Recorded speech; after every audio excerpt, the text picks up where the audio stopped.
السلام علیکم ورحمۃ اللہ وبرکاتہ، نحمدہ ونصلی علی رسولہ الکریم، اما بعد فاعوذ باللہ من الشیطان الرجیم، بسم اللہ الرحمن الرحیم، رب اشرح لی صدری ویسر لی امری واحلل عقدۃ من لسانی یفقہوا قولی۔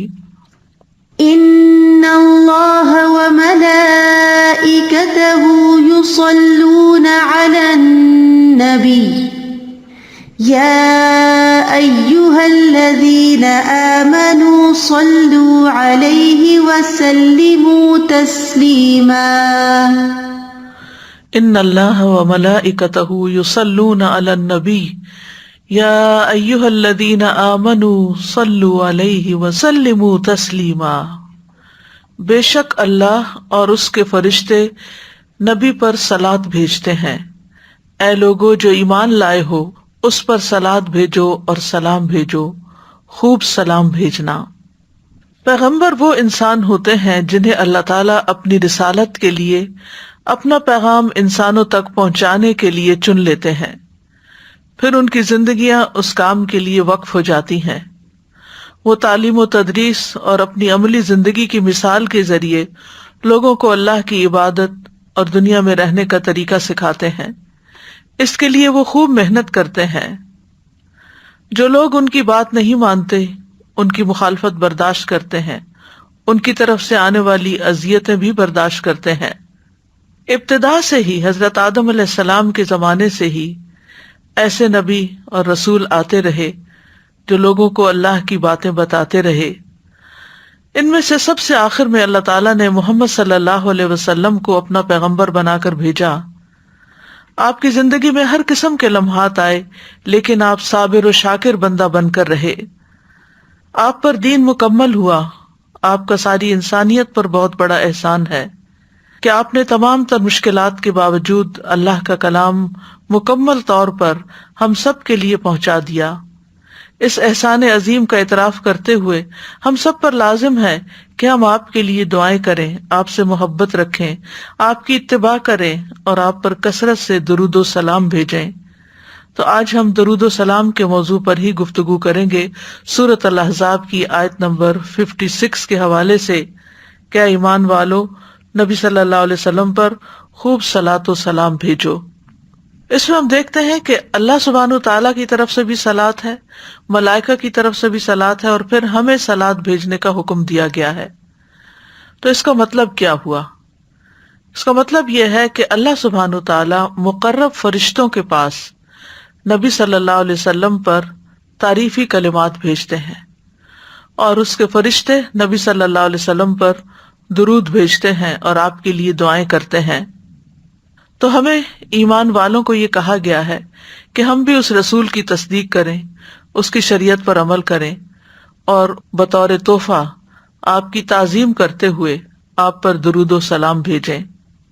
اس آیت سے پتہ چلتا ہے رسول اللہ صلی اللہ علیہ وسلم کے کمال کا، اللہ اور اس کی مخلوق کے ہاں آپ کے بلند درجات کا، آپ کی بلند قدر و منزلت کا، اور آپ کے بلند ذکر کا، کہ ان اللہ و ملائکتہ یصلون، اللہ سبحانہ تعالیٰ اپنے فرشتوں اور ملائے اعلیٰ کے سامنے اپنے نبی محمد صلی اللہ علیہ وسلم کی مدح و ثنا بیان کرتے ہیں، کیونکہ اللہ سبحانہ تعالیٰ آپ سے بہت محبت کرتے ہیں، اور پھر تمام فرشتے آپ کی مدح و ثنا کرتے ہیں اور نہایت عاجزی سے آپ کے لیے دعائے رحمت کرتے ہیں۔ قرطبی کہتے ہیں کہ اس آیت کے ذریعے اللہ نے اپنے رسول کو زندگی میں اور آپ کی وفات کے بعد آپ صلی اللہ علیہ وسلم کو شرف اور مرتبہ بخشا ہے، اور اپنے نزدیک آپ کے مقام کو بیان کیا ہے۔ یعنی اس آیت سے ہمیں یہ پتہ چلتا ہے کہ نبی صلی اللہ علیہ وسلم کا مقام اللہ سبحانہ تعالیٰ کے ہاں اور اللہ کے فرشتوں کے ہاں کتنا بڑا ہے۔ اللہ سبحانہ تعالیٰ نے نبی صلی اللہ علیہ وسلم کو ہمارے لیے بلکہ تمام جہان والوں کے لیے رحمت بنا کر بھیجا ہے، اور جو اللہ کی توحید کا اقرار کرنے والے آپ پر ایمان لائیں ان کے لیے نجات کا ذریعہ بنا کر بھیجا ہے، متقین کا امام بنا کر، اور تمام مخلوقات کے لیے حجت بنا کر، اور حشر میں شفاعت کرنے والا بنا کر بھیجا ہے۔ اللہ سبحانہ تعالیٰ نے آپ کو رسولوں کے سلسلے کے منقطع ہونے کے بعد بھیجا فترۃ الرسل کے بعد بھیجا، پس اللہ نے ان کے ذریعے سب سے زیادہ سیدھے اور سب سے زیادہ واضح راستے کی طرف ہم سب کی رہنمائی کی۔ بندوں پر آپ کی اطاعت اور تعظیم، ان کی حفاظت، ان کے حقوق کی بجا آوری اور ان پر درود و سلام بھیجنے کو واجب قرار دیا۔ بعض علماء کہتے ہیں کہ آپ صلی اللہ علیہ وسلم کی خصوصیات میں سے یہ ہیں کہ قرآن میں اور کسی دوسری کتاب میں آپ کے علاوہ کسی دوسرے نبی پر سلام نہیں بھیجا گیا، پس یہ وہ خصوصیت ہے آپ کی جس کے ساتھ اللہ نے باقی انبیاء کے علاوہ صرف آپ کو خاص کیا ہے۔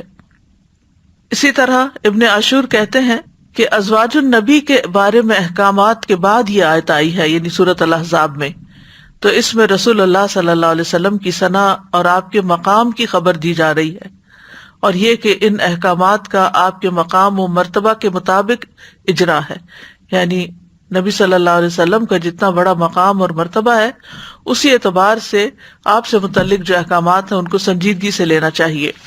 تو یہاں پر لفظ صلاۃ استعمال ہوا ہے، قاموس میں صلاۃ دعا، رحمت، استغفار اور اچھی تعریف کے لیے استعمال ہوتا ہے، جو اللہ سبحانہ وتعالیٰ کی طرف سے رسول اللہ صلی اللہ علیہ وسلم کے لیے ہے۔ اور عبادت میں رکوع سجود پر مشتمل جو نماز ہے اس کے لیے بھی لفظ صلاۃ استعمال ہوتا ہے۔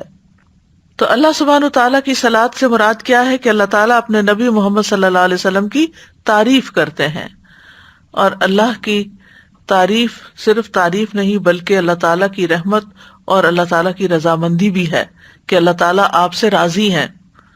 اور فرشتوں کے درود بھیجنے سے مراد یہ ہے کہ وہ آپ کے لیے دعائیں مانگتے ہیں، اور یہ بھی کہا گیا ہے کہ یہ بھی ممکن ہے کہ وہ اللہ کے ساتھ مل کر نبی صلی اللہ علیہ وسلم کی تعریف کرتے ہیں، یعنی جس طرح اللہ تعالیٰ تعریف فرشتوں کے سامنے کرتے ہیں تو فرشتے بھی آپ صلی اللہ علیہ وسلم کی تعریف کرتے ہیں اور آپ کے حق میں دعائیں مانگتے ہیں تاکہ آپ سب سے اونچے اور بلند درجات پالیں۔ ابو عالیہ کہتے ہیں کہ معزز فرشتوں کا صلاۃ بھیجنا ان کا دعا کرنا ہے۔ ابن عباس کہتے ہیں کہ یصلون کا مطلب ہے وہ برکت کی دعا کرتے ہیں، اور ایک قول یہ بھی ہے کہ اللہ تعالیٰ کی طرف سے صلاۃ رحمت ہے اور فرشتوں کی طرف سے صلاۃ استغفار کرنا ہے۔ اور پھر امت کو بھی حکم دیا گیا کہ وہ بھی صلاۃ بھیجیں، تو امت کا دعا کرنا اور حکم کی تعظیم کرنا معنی ہے، یعنی آپ پر صلاۃ بھیجنا آپ کے لیے دعا کرنا اور آپ کے حکم کی عزت کرنا۔ آپ پر اوپر اور نیچے کے جہانوں میں تعریف کا جمع ہونا اس آیت میں شامل ہو گیا ہے۔ اوپر کے جہانوں سے اللہ اور اس کے فرشتے مراد ہیں، اور نیچے کے جہانوں سے تمام آپ کے ماننے والے، آپ پر ایمان لانے والے ہیں، یعنی آسمان والے بھی اور زمین والے بھی سبھی آپ پر صلاۃ و سلام بھیجتے ہیں۔ اور جس پر دونوں جہانوں کی طرف سے صلاۃ شامل ہو جائے پھر اس کی تعریف اور اس کے مقام اور اس کے مرتبے کا کیا کہنا۔ تو ہمیں تمام اہل ایمان کو، اولین و آخرین جو ہیں، سب کو یہ حکم دیا گیا ہے یا ایھا الذین آمنوا کہہ کے، کیونکہ جب یا ایھا الذین آمنوا کہہ کے پکارا جاتا ہے تو اس میں کوئی اہم کام بتایا جاتا ہے، اور اس میں صرف پکارا ہی نہیں جاتا بلکہ اس حکم پر عمل کرنے کی دعوت دی جاتی ہے۔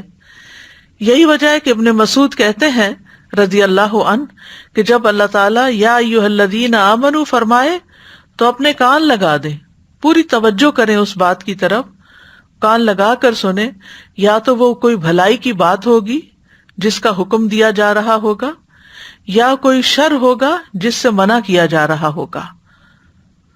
اور ایمان کی صفت کو بیان کرنا، یعنی یا ایھا الذین آمنوا ایمان کی نسبت سے پکارنا، ایک حکم پر آمادہ کرنے کے ساتھ ساتھ اس بات کی بھی دلیل ہے کہ یہ حکم ایمان کے تقاضوں میں سے ہے، یعنی اگر آپ ایمان لائے ہیں تو پھر آپ کو یہ بات ماننی ہوگی، اور اللہ تعالیٰ کی نافرمانی کرنا ایمان میں نقص اور کمی کا باعث ہوتا ہے، اور جب ایمان کی کمی ہوتی ہے تو پھر اطاعت بھی کم ہونے لگتی ہے۔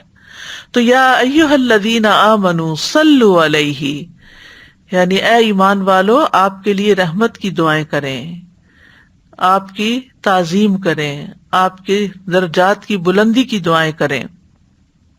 اور رسول اللہ صلی اللہ علیہ وسلم کی اوپر جو صلاۃ کی صفت ہے وہ سنت سے بھی ثابت ہے، اور یہ ہر وقت پڑھنا جائز ہے، اور بہت سے علماء نے نماز میں اس کو پڑھنا واجب قرار دیا ہے، یعنی اگر نماز میں درود شریف شامل نہ کیا تو نماز ادھوری رہ جائے گی، ناقص ہوگی، نماز ہی نہیں ہوگی۔ ابن قیم رحمہ اللہ کہتے ہیں نبی صلی اللہ علیہ وسلم پر اللہ کے صلاۃ بھیجنے سے مراد اللہ تعالیٰ کا آپ کی تعریف کرنا ہے، آپ کی دیکھ بھال کرنا ہے، آپ کے شرف کو ظاہر کرنا ہے، اور آپ کی فضیلت اور حرمت کو ظاہر کرنا ہے کہ آپ کی بہت عزت ہے، اللہ کے ہاں بہت بڑا مقام ہے۔ اور ہمارا آپ پر صلاۃ بھیجنا یہ ہے کہ ہم اللہ سے دعا کرتے ہیں، مطالبہ کرتے ہیں کہ اے اللہ ہمارے نبی کی اور بھی زیادہ تعریف کر۔ سبحان اللہ، کتنا خوبصورت معنی ابن قیم نے بتایا ہے کہ اللہ تعالیٰ تعریف کرتے ہیں تو ہم کیا دعا کرتے ہیں کہ اللہ تعالیٰ اور تعریف کرے ہمارے پیغمبر کی، اور اللہ تعالیٰ آپ کی فضیلت اور شرف کو ظاہر کرے اور آپ کی تکریم اور اپنی قربت کا اظہار کرے۔ تو بہرحال اس سے مراد خاص درود کے جو کلمات ہیں وہ پڑھنے کی طرف اشارہ ہے، کیونکہ جب یہ آیت نازل ہوئی تو صحابہ نے آپ سے سوال کیا، یعنی کیفیت الصلاۃ کے بارے میں، تو آپ نے صلاۃ کا صیغہ سکھا دیا کہ کس طرح پھر درود پڑھنا ہے، کہ اللہم صلی علی محمد وعلی ازواجہ وذریتہ، اور دیگر جو درود ابراہیمی ہے۔ تو کئی ایک صیغے ہیں، صیغے سے مراد کئی ایک ورژنز ہیں جن میں صلاۃ کا طریقہ بتایا گیا ہے کہ کس طرح صلاۃ بھیجو، یعنی صرف کہہ کے نہیں چھوڑ دیا گیا بلکہ طریقہ بھی سکھایا گیا کہ کس طریقے پر صلاۃ بھیجی جائے۔ وسلموا تسلیما، اور آپ کو خوب خوب سلام بھی بھیجیں، سلام کا تحفہ دیں، یعنی جیسے ہم نماز میں کہتے ہیں السلام علیک ایھا النبی ورحمۃ اللہ وبرکاتہ۔ تو السلام کا لفظ جو ہے مصدر ہے عربی زبان میں، اور اس کا معنی ہوتا ہے کمیوں، نقائص اور آفات سے پاک ہونا، اور تسلیم کا معنی بھی سلام ہے، وسلموا تسلیما، یعنی تسلیم کا معنی بھی سلام ہی ہے، وہ اس کا مصدر ہو گیا۔ اور مراد یہ ہے کہ آپ ہر طرح کی تکلیفوں اور آفتوں سے محفوظ رہیں اور نقائص سے پاک رہیں۔ اور جب ہم کہتے ہیں اللہم سلم علی محمد، تو اس کا مطلب یہ ہے اے اللہ محمد صلی اللہ علیہ وسلم کے لیے آپ کی دعوت میں اور آپ کی امت میں اور آپ کی ذکر میں ہر نقص سے سلامتی لکھ لے، یعنی آپ کو سلامت رکھ کس کس چیز میں، آپ کی دعوت میں، یعنی جو آپ نے دین کی دعوت دی، اور آپ کی امت کو بھی سلامت رکھ، اور آپ کے ذکر کو سلامت رکھ، ہر قسم کے نقص سے سلامتی عطا کر۔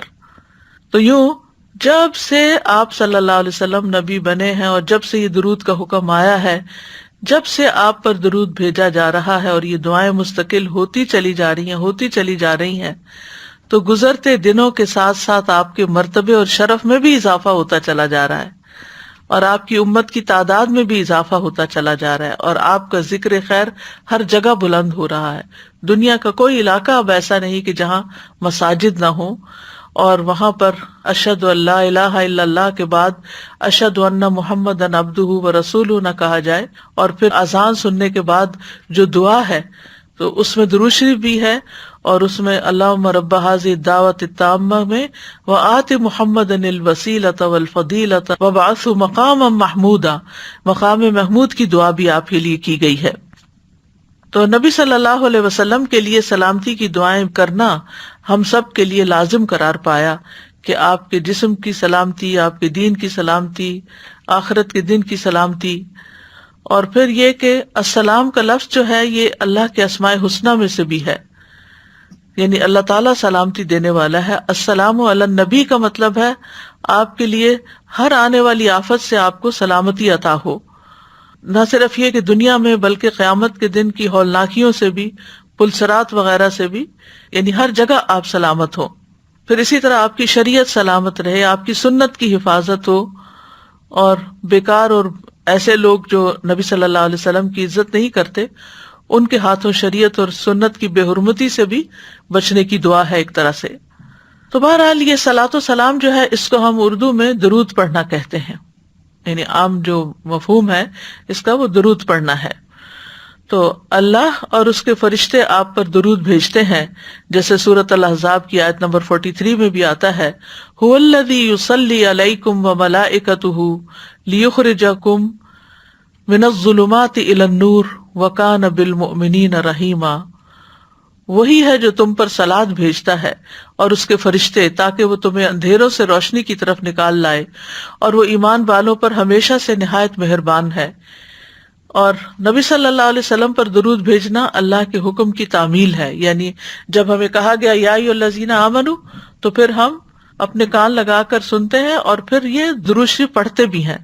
تو شیخ سعدی کہتے ہیں کہ آپ علیہم الصلاۃ والسلام پر درود بھیجنا اللہ سبحانہ تعالی اور اس کے فرشتوں کی اقتداء ہے، پیروی ہے، اور جو حقوق آپ کے ہم پر عائد ہوتے ہیں، یعنی آپ نے جو قربانیاں کی اور ان سے ہم جو فائدہ اٹھا رہے ہیں، تو اس کا بدلہ دینا بھی ہے، کیونکہ اب ہم زندگی میں تو آپ کو جا کر نہ سلام کر سکتے ہیں کیونکہ ہم آپ کے بعد دنیا میں آئے ہیں، نہ ہی آپ کو کسی اور شکل میں کوئی اس کا بدلہ دے سکتے ہیں، تو ہم آپ کو دعا ہی دے سکتے ہیں، اور جو شخص دل سے کسی کو دعا دیتا ہے وہ گویا اس کے احسان کا بدلہ دیتا ہے۔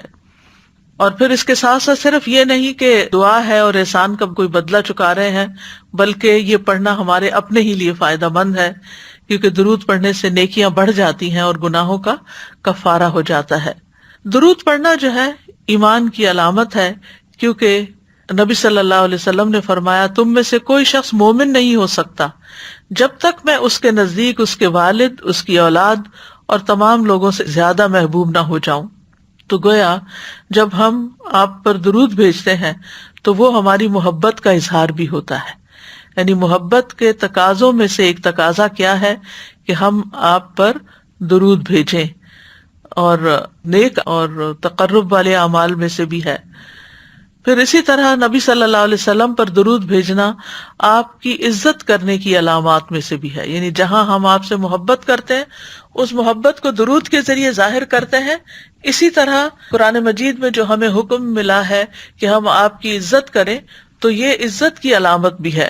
اللہ تعالیٰ فرماتے ہیں لِتُؤْمِنُوا بِاللَّهِ وَرَسُولِهِ وَتُعَزِّرُوهُ وَتُوَقِّرُوهُ وَتُسَبِّحُوهُ بُكْرَةً وَأَصِيلًا، تاکہ تم اللہ اور اس کے رسول پر ایمان لاؤ، اس کی مدد کرو، اس کی تعظیم کرو، اور دن کے شروع اور آخر میں اس کی تسبیح کرو، یعنی اللہ سبحانہ تعالیٰ کی تسبیح کرو۔ توقیر کا لفظ جو ہے یہ ایک بہت جامع لفظ ہے، جس میں سکینت، اطمینان، تعظیم اور اکرام پایا جاتا ہے، اور رسول اللہ صلی اللہ علیہ وسلم کو اشرف قرار دینے اور آپ کی تکریم کرنے سے یہ توقیر مکمل ہوتی ہے۔ اس لیے آپ صلی اللہ علیہ وسلم پر درود بھیجنا آپ کی تعظیم اور آپ کے شرف کو تسلیم کرنے کی علامتوں میں سے ہے کہ ہم آپ کو واقعی اپنا بہت معزز مانتے ہیں۔ پھر یہ ہے کہ ایک بار درود بھیجنے پر 10 رحمتیں نازل ہوتی ہیں۔ نبی صلی اللہ علیہ وسلم نے فرمایا جو شخص ایک بار مجھ پر درود بھیجے گا اللہ اس پر 10 رحمتیں نازل کرے گا۔ ایک اور حدیث کے مطابق 10 گناہ معاف ہوتے ہیں اور 10 درجے بلند ہوتے ہیں۔ رسول اللہ صلی اللہ علیہ وسلم نے فرمایا جو شخص مجھ پر ایک مرتبہ درود بھیجے گا تو اللہ تعالیٰ اس پر 10 مرتبہ رحمتیں نازل کرے گا، اور ہم سب رحمت کے کتنے محتاج ہیں۔ اگر اللہ کی رحمت آ جائے تو ہماری ساری مشکلیں آسان ہو جائیں، ہمارے سارے کام بن جائیں۔ اور پھر فرمایا اور اس کے 10 گناہ معاف ہوں گے اور اس کے 10 درجات بلند ہوں گے۔ اللہ تعالیٰ کی رحمت کے فوری حصول کا ذریعہ ہے۔ رسول اللہ صلی اللہ علیہ وسلم نے فرمایا جو شخص میری امت میں مجھ پر اخلاص سے دل سے ایک بار درود پڑھے گا تو اللہ تعالیٰ اس کی وجہ سے اس پر 10 رحمتیں بھیجے گا۔ لیکن یہاں آپ دیکھ رہے ہیں شرط اخلاص کی شرط ہے۔ بعض اوقات ہم درود شریف پڑھ رہے ہوتے ہیں لیکن ایک دفعہ بھی نہیں سوچتے کہ کیا کہہ رہے ہیں، صرف زبان چلتی رہتی ہے، نہ دل حاضر ہے اور نہ ہی دماغ حاضر ہے، اور نہ ہی ہم کوئی سوچ سمجھ کے وہ کام کر رہے ہوتے ہیں۔ تو جو سوچ سمجھ کر یہ کام کرے اور اللہ تعالیٰ کے ساتھ اخلاص برتتے ہوئے اور پوری توجہ سے، تو اللہ تعالیٰ اس پر 10 رحمتیں بھیجے گا، اور اس کی وجہ سے اس کے 10 درجے بلند فرمائے گا، اور اس کی وجہ سے اس کے لیے 10 نیکیاں لکھ دے گا، اور اس کی وجہ سے اس کے 10 گناہ معاف فرما دے گا۔ پھر اسی طرح فرشتوں کی دعائیں ملتی ہیں جو شخص درود پڑھتا ہے اس کو۔ عبداللہ بن عامر بن ربیعہ اپنے والد سے روایت کرتے ہیں، وہ کہتے ہیں کہ میں نے رسول اللہ صلی اللہ علیہ وسلم سے سنا آپ خطبہ دیتے ہوئے فرما رہے تھے کہ جو شخص مجھ پر درود پڑھے تو جب تک وہ مجھ پر درود پڑھتا رہے گا فرشتے اس پر درود پڑھتے رہیں گے. اب انسان کی مرضی ہے کہ کم پڑھے یا زیادہ پڑھے، یعنی اگر آپ کو فرشتوں کی دعائیں زیادہ لینی ہے تو زیادہ درود پڑھ لیں، کم لینی ہے تو کم پڑھ لیں. پھر اسی طرح ایک اور روایت کے مطابق درود کی وجہ سے اللہ کافی ہو جاتا ہے. ایک شخص نے عرض کیا، اے اللہ کے رسول، کیا میں اپنی دعا کا 1/3 حصہ آپ پر درود پڑھنے کے لیے مقرر کر دوں؟ آپ نے فرمایا ہاں اگر تم چاہو. اس نے عرض کیا 2/3 کر دوں؟ آپ نے فرمایا ہاں اگر تم چاہو. اس نے کہا اگر میں ساری دعا درود کے لیے مقرر کر دوں؟ تو رسول اللہ صلی اللہ علیہ وسلم نے فرمایا پھر تو اللہ تمہارے دنیا اور آخرت کے غم اور فکر کے لیے تمہیں کافی ہو جائے گا، پھر تو سارے مسئلے ہی آسان ہو جائیں گے. تو آج کل جیسے رمضان المبارک کا مہینہ ہے اور اس میں ہمیں عبادت بھی کرنی ہوتی ہے اور اس کے ساتھ ساتھ دنیا کے کام بھی جو ضروری ہیں وہ ساتھ چل رہے ہوتے ہیں.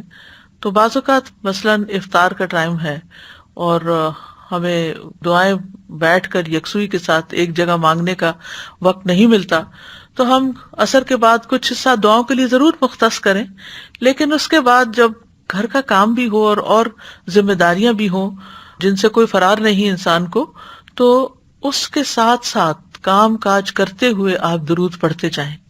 تو آپ کے اندر کوئی گلٹ نہیں رہے گا کہ میں اس وقت کو ضائع کر رہی ہوں، اور آپ دل کو اپنے حاضر کر لیں. جو کام ہوتے ہیں گھروں کے سب اس کے عادی ہوتے ہیں اور وہ ایک آٹو پہ ہوتا ہے، انسان آنکھیں بند کر کے بھی سامان اٹھا رہا ہوتا ہے، رکھ رہا ہوتا ہے. تو اپنی زبان اور دل کو حاضر کر کے ساتھ ساتھ درود شریف پڑھتے جائیں، اور آپ کی جتنی دعائیں مانگنے والی تھی وہ ساری درود شریف کے اندر آ جائیں گی. تو پھر انسان کے لیے ایک آسان راستہ بھی ہے اور ایک بہت ہی انلائٹننگ اور انرچ کرنے والا روحانی طور پر انسان کو، کہ کوئی پھر کمی محسوس نہیں ہوتی کہ ہم نے وقت ضائع کیا ہے. اسی طرح دیگر کام بھی جو آپ صرف ہاتھوں سے کر رہے ہوتے ہیں، زبان سے نہیں کر رہے ہوتے، اس وقت بھی آپ ساتھ ساتھ درود شریف پڑھ سکتے ہیں.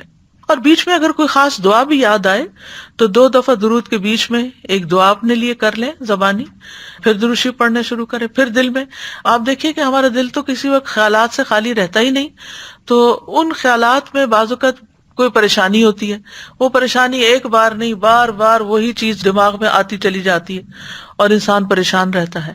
تو اس پریشانی سے چھٹکارا حاصل کرنے کے لیے، اس سے خلاصی پانے کے لیے ضروری ہے کہ درود شریف کے بیچ بیچ میں اس کا ذکر کر کے اللہ تعالیٰ سے دعا کریں کہ یا اللہ ہمیں اس مصیبت سے نجات دے، اور یا اللہ تو میرے ذہن کو صاف کر دے، اور اگر کسی کے بارے میں کوئی بدگمانی ہے یا کسی کی طرف سے کوئی تکلیف پہنچی ہے یا کوئی بھی چیز جو آپ کو تنگ کر رہی ہے، اس سے نجات حاصل کریں دعا کے ذریعے.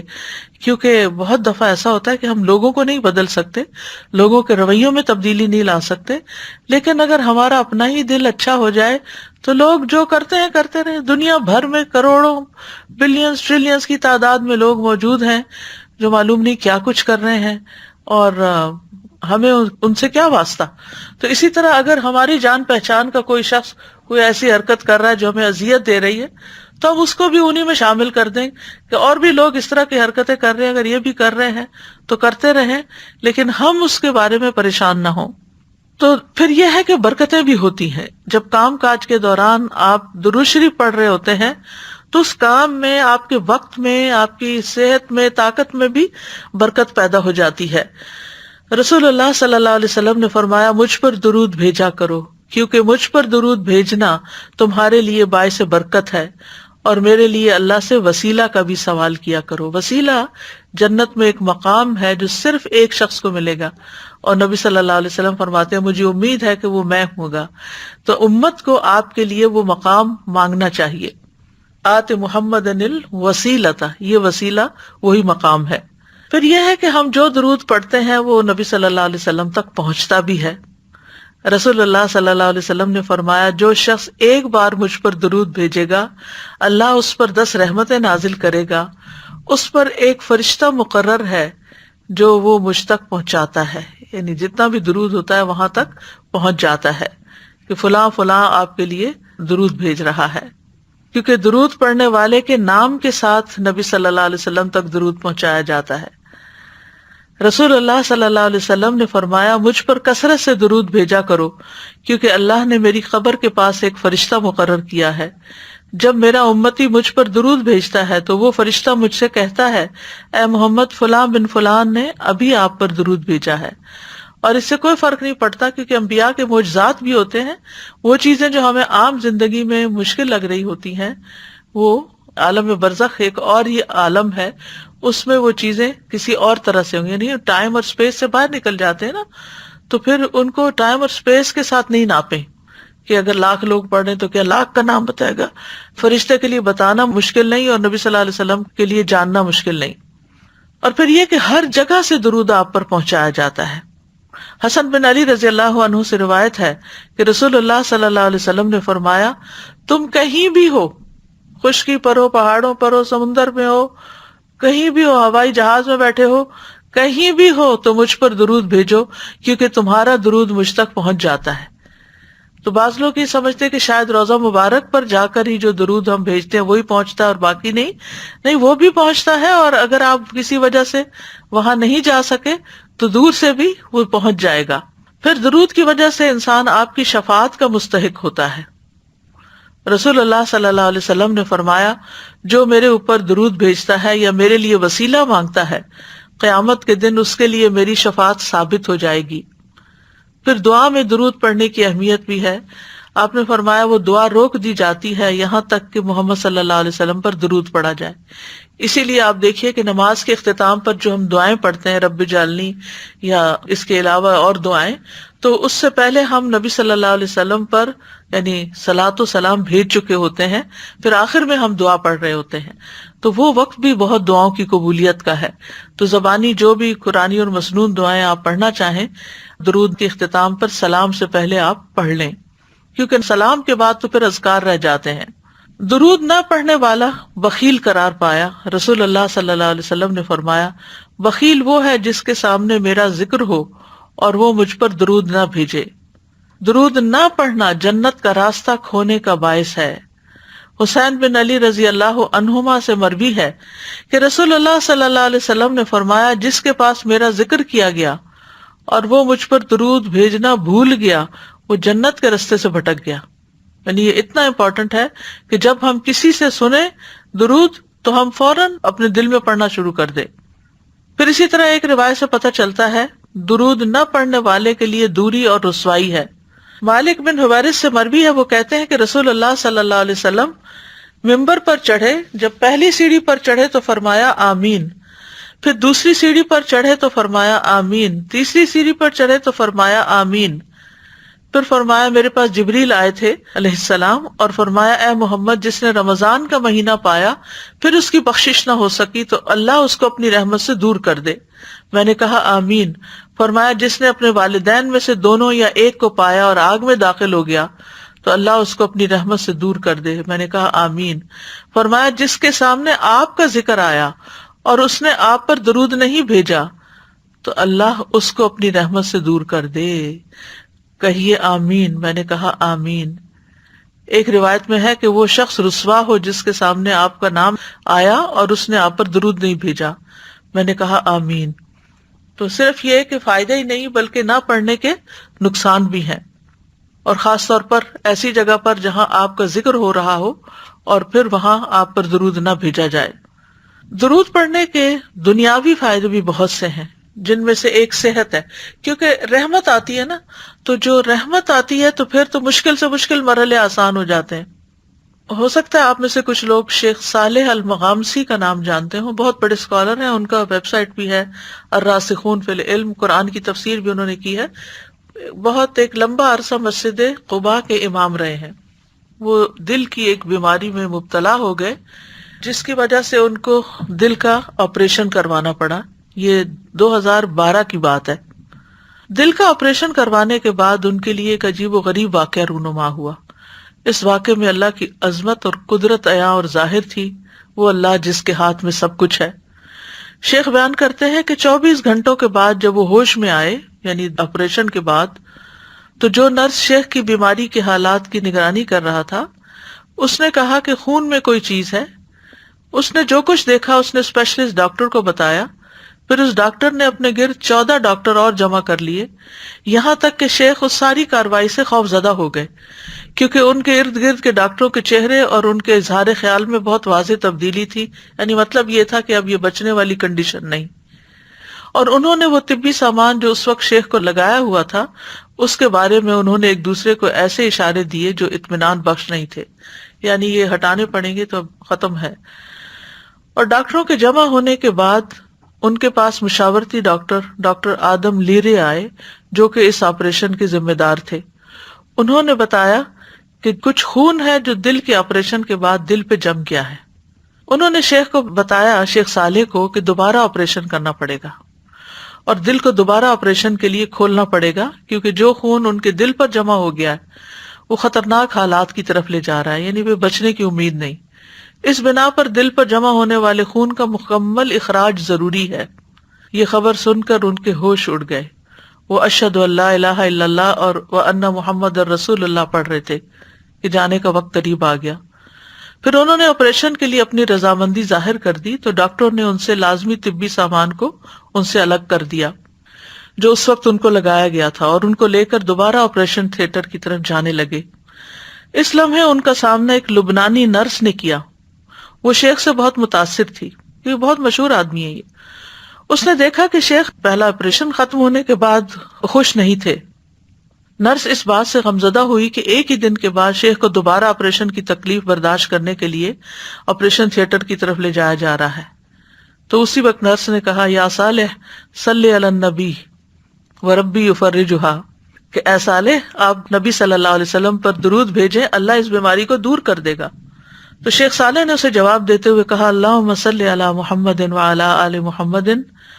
اور شیخ اپنی اس روایت کو واقعہ خود یہ بیان کرتے ہیں اور قسم کھا کے کہتے ہیں کہ درود میں پڑھ رہا تھا کہ اچانک کوئی چیز تبدیل ہو گئی اور آپریشن کی کارروائی کے لیے استعمال کیے جانے والے اوزار تبدیل ہونے لگے، اور ڈاکٹر آدم کو ایک مرتبہ پھر بلایا گیا۔ جب انہوں نے الٹرا ساؤنڈ کی اسکرین دیکھی تو وہ حیران رہ گئے۔ شیخ صالح سمیت سب کو ایک اچانک ناگہانی صورتحال کا سامنا تھا۔ دل میں جمع ہونے والا یہ خون سارے کا سارا بہہ کے جاری ہو گیا۔ اس وقت شیخ اپنے اس واقعے کے اثر سے رونے لگے۔ تو یہ ہے کہ بعض اوقات انتہائی مشکل حالات میں، انتہائی تکلیف دہ حالات میں، جب انسان اپنے دل میں کوئی تکلیف محسوس کر رہا ہو یا اپنے کسی عزیز کی تکلیف کو دیکھ کر پریشان ہو رہا ہو، تو سچے دل سے دروشی پڑھیں تو انشاءاللہ آپ دیکھیں گے کہ اللہ سبحانہ و تعالیٰ اپنی رحمت فرما دے گا، کیونکہ ہمیں دنیا میں بھی اللہ کی رحمت چاہیے اور آخرت میں بھی اللہ کی رحمت چاہیے۔ درود پڑھنے کے مواقع کون کون سے ہیں؟ نمبر 1 یہ کہ نبی صلی اللہ علیہ وسلم کا نام سنتے ہی، یعنی جب آپ کا نام سنیں تو درود پڑھیں۔ آپ نے فرمایا، جس کے پاس میرا ذکر کیا گیا تو وہ ضرور مجھ پر درود بھیجے۔ صالحی رحمہ اللہ کہتے ہیں کہ جب آپ کا ذکر ہو تو اس کے فوراً بعد درود پڑھنا چاہیے، یہاں تک کہ اگر وہ اس میں تاخیر کرے گا تو اس کی مذمت کی جائے گی۔ دیر بھی نہ کریں، رائٹ اوے ساتھ ہی دل میں دروشی پڑھ لیں، یعنی صلی اللہ علیہ وسلم پڑھ لیں، یہ بھی ایک پورا درود ہے۔ پھر ہر نماز کے پہلے اور آخری تشہد میں درود پڑھنا، یعنی دونوں تشہد میں درود پڑھنا۔ آپ صلی اللہ علیہ وسلم پہلے اور اس کے علاوہ آخری تشہد میں اپنے اوپر درود پڑھتے تھے، یعنی پہلے تشہد میں لازم تو نہیں ہے، لیکن یہ کہ اگر کوئی اتحیات کے ساتھ دروشی پڑھ لے تو اچھی بات ہے۔ حضرت عائشہ فرماتی ہے کہ ہم رسول اللہ صلی اللہ علیہ وسلم کے لیے آپ کی مسواک اور آپ کے وضو کا پانی تیار رکھتے تھے، پھر جب اللہ عز و جل چاہتا رات میں آپ کو اٹھا دیتا، آپ اٹھ کر مسواک اور وضو فرماتے اور 9 رکعت اس طرح پڑھتے کہ ان میں سے کسی کے تشہد میں نہ بیٹھتے مگر 8ویں رکعت پہ بیٹھتے، جیسے ہم 3 وتر پڑھنے کے لیے 2 رکعت کے بعد بیٹھتے ہیں، یعنی کہ 2 رکعت پڑھ کے پھر تیسرا ایک الگ سے پڑھتے ہیں۔ تو نبی صلی اللہ علیہ وسلم اللہ کی حمد کرتے، درود پڑھتے اور پھر دعائیں بھی کرتے، پھر 9ویں رکعت بیٹھ کر پڑھتے، اللہ کی حمد و ثنا فرماتے، اس کے نبی پر درود پڑھتے، دعائیں کرتے، پھر اتنی آواز سے سلام کہتے کہ ہمیں سنائی دیتا، پھر بیٹھ کر 2 رکعتیں پڑھتے تھے، یعنی وتر کے بعد پھر 2 رکعتیں پڑھتے تھے۔ شیخ البانی کہتے ہیں کہ اس میں صریح دلیل ہے کہ آپ صلی اللہ علیہ وسلم نے پہلے تشہد میں بھی اپنی ذات پر درود پڑھا جیسا کہ دوسرے تشہد میں پڑھا۔ تو یہ ایک نایاب فائدہ ہے جو اس روایت سے ملتا ہے۔ اور یہ نہیں کہا جا سکتا کہ یہ صرف تہجد کی نماز کے لیے ہے. تہجد کی نماز نفل ہے تو نماز ہے. فرض اور نفل کا فرق کیے بغیر جو ایک کام ایک نماز میں کیا جائے گا وہ دوسری میں بھی کیا جا سکتا ہے. پھر اسی طرح دعا سے پہلے رسول اللہ صلی اللہ علیہ وسلم نے ایک آدمی کو نماز میں دعا کرتے ہوئے سنا. اس نے نہ اللہ عز و جل کا ذکر کیا، نہ ہی نبی صلی اللہ علیہ وسلم پر درود بھیجا، یعنی نہ تسبیح کی نہ درود پڑھا. تو آپ نے فرمایا اس نے جلد بازی سے کام لیا ہے. پھر اسے بلایا اور اسے اور دوسروں سے فرمایا جب تم میں سے کوئی شخص نماز پڑھے تو پہلے اپنے رب کی تعریف اور حمد و ثنا کرے، پھر نبی صلی اللہ علیہ وسلم پر درود پڑھے، اس کے بعد جو چاہے دعا مانگے. پھر اسی طرح اگر کسی مجلس میں لوگ بیٹھے ہوئے ہیں تو اس میں بھی اللہ کا ذکر کرنا چاہیے اور نبی صلی اللہ علیہ وسلم پر درود بھیجنا چاہیے. آپ نے فرمایا جو لوگ کسی جگہ پر مجلس کریں لیکن اس میں نہ اللہ کا ذکر کریں اور نہ نبی صلی اللہ علیہ وسلم پر درود بھیجیں تو وہ ان کے لیے نقصان کا باعث ہوگی. پھر اگر اللہ چاہے تو انہیں عذاب دے، چاہے تو ان کو بخش دے. تو اس لیے کوئی بھی گیدرنگ ہو، جہاں بھی چند لوگ مل کر بیٹھیں، وہاں ان دونوں چیزوں کا اہتمام کریں. رسول اللہ صلی اللہ علیہ وسلم نے فرمایا جو لوگ کسی مجلس میں بیٹھتے ہیں اور اس میں نہ اللہ کا ذکر کرتے ہیں نہ نبی صلی اللہ علیہ وسلم پر درود بھیجتے ہیں تو یہ مجلس ان کے لیے قیامت کے دن باعث حسرت ہوگی، اگرچہ وہ اپنے اجر و ثواب کی بنا پر جنت میں داخل ہو جائیں. پھر بھی ان کو اپنے اس دن، اس میٹنگ، اس وقت کا احساس ہوگا کہ ہمارے پاس کتنا اچھا چانس تھا کہ ہم اللہ سبحانہ وتعالیٰ کا ذکر کرتے اور درود پڑھتے. تو اس لیے یہ جو شروع میں لیکچر کے کہا جاتا ہے نحمدہ ونصلی، تو یہ مختصر ترین خطبہ ہے. نحمدہ میں اللہ کی حمد و ثنا آ گئی اور نصلی میں درود شریف آ گیا، تو وہ اس مجلس میں پھر حسرت نہیں ہوتی. پھر اسی طرح مؤذن کی آواز سن کر، یعنی اذان سن کر، عبداللہ ابن عمرو بن العاص سے روایت ہے کہ انہوں نے نبی صلی اللہ علیہ وسلم کو فرماتے ہوئے سنا جب تم مؤذن کو سنو تو اسی طرح کہو جیسے وہ کہتا ہے، پھر مجھ پر درود بھیجو، کیونکہ جو مجھ پر ایک دفعہ درود بھیجتا ہے اللہ اس کے بدلے میں اس پر 10 رحمتیں نازل فرماتا ہے. تو چاہیے کہ ہم جتنا بھی درود پڑھ رہے ہیں اس کی کوانٹٹی میں اور اضافہ کر لیں، یعنی اپنی روٹین میں. اور اس روٹین میں یہ بھی شامل ہے کہ ہم اذان کے بعد لازم کر لیں اپنے اوپر. پھر مسجد میں داخل ہوتے وقت نبی صلی اللہ علیہ وسلم جب مسجد میں داخل ہوتے تو پہلے درود و سلام پڑھتے، پھر یہ دعا پڑھتے اللہم اغفر لی ذنوبی وافتح لی ابواب رحمتک. پھر صفا مروہ کی سعی کرتے وقت آپ نے فرمایا پھر 7 بار اللہ اکبر کہو، ہر 2 تکبیروں کے درمیان اللہ کی حمد و ثنا کرو اور نبی صلی اللہ علیہ وسلم پر درود بھیجو اور اپنے لیے بھی دعا مانگو اور مروہ پہاڑی پر بھی ایسا ہی کرو. پھر جمعے کے دن اور رات کو آپ صلی اللہ علیہ وسلم نے فرمایا جمعہ کے دن اور رات کو کثرت سے مجھ پر درود پڑھا کرو، پس جو آدمی مجھ پر ایک دفعہ درود بھیجے گا اللہ اس پر 7 رحمتیں نازل کرے گا. پھر اسی طرح نماز جنازہ کی دوسری تکبیر کے بعد بھی درود پڑھنا چاہیے. قنوت نازلہ پڑھتے وقت نبی صلی اللہ علیہ وسلم پر درود بھیجا جاتا تھا. نبی صلی اللہ علیہ وسلم کا نام لکھتے وقت آپ پر درود بھیجنا. سفیان ثوری کہتے ہیں اگر حدیث کے پڑھنے والے کو کوئی اور فائدہ نہ بھی ہو تو اس کو یہ فائدہ ضرور حاصل ہوتا ہے کہ وہ رسول اللہ پر درود بھیجتا ہے، تو جب تک وہ حدیث کی کتاب پڑھتا رہتا ہے اس پر اللہ کی رحمت ہوتی رہتی ہے. بعض لوگ رموز اور اشاروں کے ذریعے سواد لکھ دیتے ہیں یا سواد لام عین لکھ دیتے ہیں یا پیس بی اپان ہم کو PBUH لکھ دیتے ہیں، تو ان چیزوں سے بچنا چاہیے. مختصر لکھنے والا کیا چاہتا ہے؟ کیا اپنا اجر مختصر کرنا چاہتا ہے یا یہ کہ اس کا اجر ختم ہو جائے؟ تھوڑی دیر لگتی ہے صلی اللہ علیہ وسلم لکھنے میں، تو پورا لکھنا چاہیے جہاں لکھنے کی ضرورت ہو. پھر درود پڑھنے کے لیے کوئی جگہ مخصوص نہیں ہے، جہاں بھی ہو درود پڑھ لیں، کیونکہ بعض لوگ مصلی پہ بیٹھ کر یہ گوشے میں بیٹھ کے درود پڑھتے ہیں یا خاص وقت میں پڑھتے ہیں، تو اس کے لیے ایسا نہیں ہے. پھر درود کے جو مختصر ترین الفاظ ہیں، یہ کلمات ہیں، وہ ہیں اللہم صلی علی محمد وعلی آل محمد. اسی طرح سنن نبی داؤد میں آیا ہے اللہم صلی علی محمد النبی الامی وعلی آل محمد. اسی طرح اللہم صلی وسلم وبارک علی محمد. پھر اسی طرح درود ابراہیمی ہے اللہم صلی علی محمد وعلی آل محمد کما صلیت علی ابراہیم وعلی آل ابراہیم انک حمید مجید اللہم بارک علی محمد وعلی آل محمد کما بارکت علی ابراہیم وعلی آل ابراہیم انک حمید مجید۔ پھر اسی طرح مختصر درود ابراہیمی بھی ہے، اللہم صلی علی محمد وعلی آل محمد کما صلیت علی آل ابراہیم وبارک علی محمد وعلی آل محمد کما بارکت علی آل ابراہیم فی العالمین انک حمید مجید۔ اسی طرح درود کے اور بھی مختلف الفاظ ہیں جن میں آپ کی ازواج اور ذریت بھی شامل ہے۔ اللہم صلی علی محمد وازواجہ وذریتہ کما صلیت علی آل ابراہیم وبارک علی محمد وازواجہ وذریتہ کما بارکت علی ابراہیم انک حمید مجید۔